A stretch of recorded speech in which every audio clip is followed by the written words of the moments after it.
இப்போ நம்ம மசாலா பானிபூரி எப்படி செய்யறதுன்னு பார்க்கலாம். அதுக்கு தேவையான திங்ஸ்: கல்லுப்பு, உருளைக்கிழங்கு, வேக வைக்கிறதுக்கு தேவையான தண்ணி, ஒரு நாள் ஃபுல்லா ஊற வச்ச பட்டாணி, இஞ்சி, பூண்டு, கட் பண்ணி வச்ச வெங்காயம், ஒரு பெரிய சைஸ் வெங்காயம், சின்ன சைஸ் தக்காளி ஒன்று, பச்சை மிளகா ஒன்று, அதுக்கப்புறம் கார்ன் சிப்ஸும் பானிபூரியும் எடுத்துக்கலாம். ஸோ ஃபர்ஸ்ட்டு நம்ம ஊற வச்ச பட்டாணி எடுத்து அதை எடுத்து குக்கரில் போட்டுட்டு அதுக்கப்புறம் உருளைக்கிழங்கையும் உள்ளே போட்டுக்கலாம். போட்டு தேவையான அளவுக்கு உப்பு போட்டுக்கலாம். உப்பு போட்டு தேவையான ஊற்றிக்கலாம். இப்போ அதேமாரி தேவையான அளவுக்கு தண்ணி ஊற்றிக்கலாம். இப்போ 5 விசில் வந்ததுக்கப்புறம் அடுப்பு ஆஃப் பண்ணிக்கலாம். இப்போ எண்ணெய் ஊற்றிக்கலாம். பூண்டு, இஞ்சி போட்டுக்கலாம். போட்டு வதக்கிக்கலாம். இப்போ தக்காளி போட்டுக்கலாம். தக்காளி போட்டு நல்லா வதக்கிக்கலாம். நல்லா வதக்கிக்கலாம். ஒரு பாதி பங்கு வதக்கினா போதும். இந்த அளவுக்கு வதங்கினா போதும். இப்போ அடுப்பு ஆஃப் பண்ணிக்கலாம். இப்போ இதை நல்லா ஆற வச்சு அரைச்சி எடுத்துக்கலாம். இப்போ நல்லா அரைச்சி எடுத்துக்கலாம்.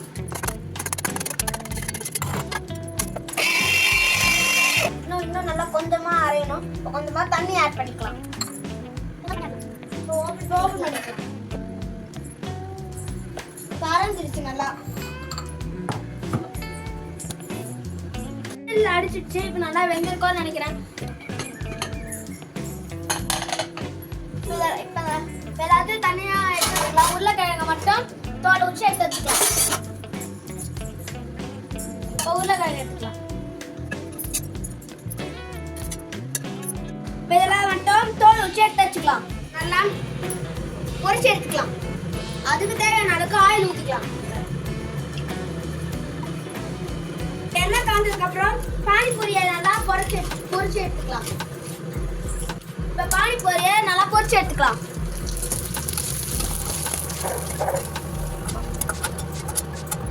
ஆனால் பலூன் மாதிரி வந்துருக்கு.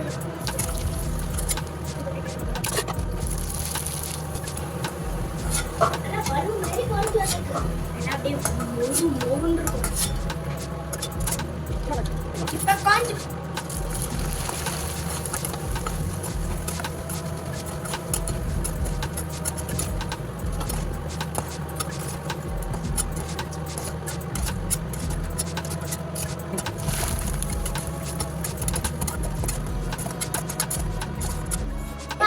பானிபூரியை கான்செப்ட் நல்லா பொரிச்சு எடுத்தாச்சு.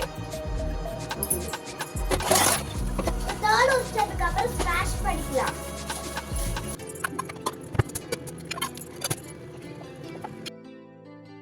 உருளைக்கிழங்கு நல்லா ஸ்மாஷ் பண்ணியாச்சு.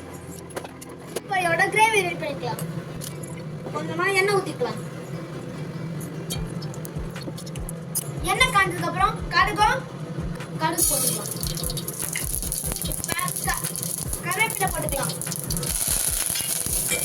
நல்லா வதக்கிக்கலாம். இப்போ வெங்காயம் தக்காளி பேஸ்ட் ஊற்றிக்கலாம். Chicken masala, mutton masala, garam masala, chilli powder, கல்லுப்பு உங்களுக்கு தேவையான அளவுக்கு நீங்கள் போட்டுக்கலாம். அது எல்லாத்தையும் போட்டு நல்லா கொதிக்க வச்சுக்கலாம். உங்களுக்கு தேவையான அளவுக்கு நல்லா தண்ணி ஊற்றிக்கோங்க. இப்போ ஸ்மாஷ் பண்ணி உருளைக்கிழங்கு எடுத்து போட்டுக்கலாம்.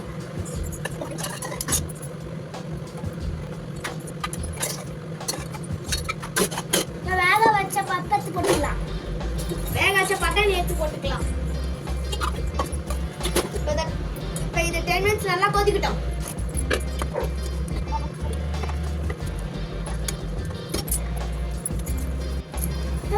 நல்லா கொதிச்சிருச்சு.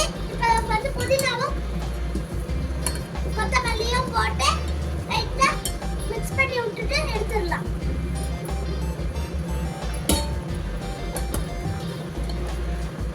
அடுப்பு ஆஃப் பண்ணிக்கலாம்.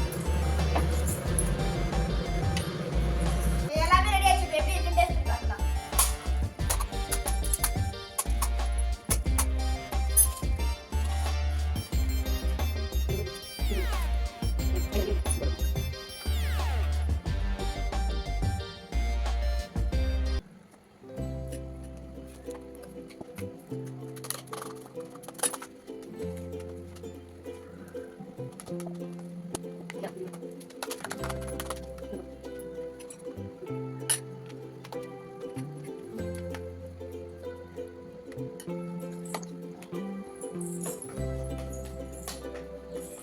பானிபூரி ரெடி, எப்படி இருக்கு டேஸ்ட் பண்ணி பார்க்கலாம்.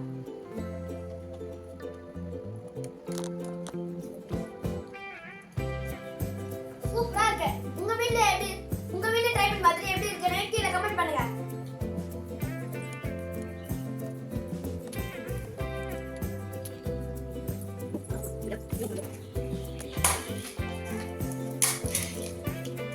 ரொம்ப சூப்பரா இருக்கு. உங்க வீட்ல ட்ரை பண்ணுங்க. கொஞ்சமா சூடா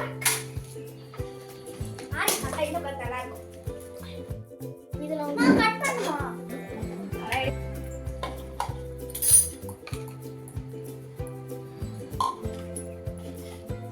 Everyone, thanks for watching the video. Don't forget to like, subscribe, share with your friends and hit the like icon. And any idea what the next cooking video will be? Don't forget to put your guesses in the comments and let's see who guesses correctly.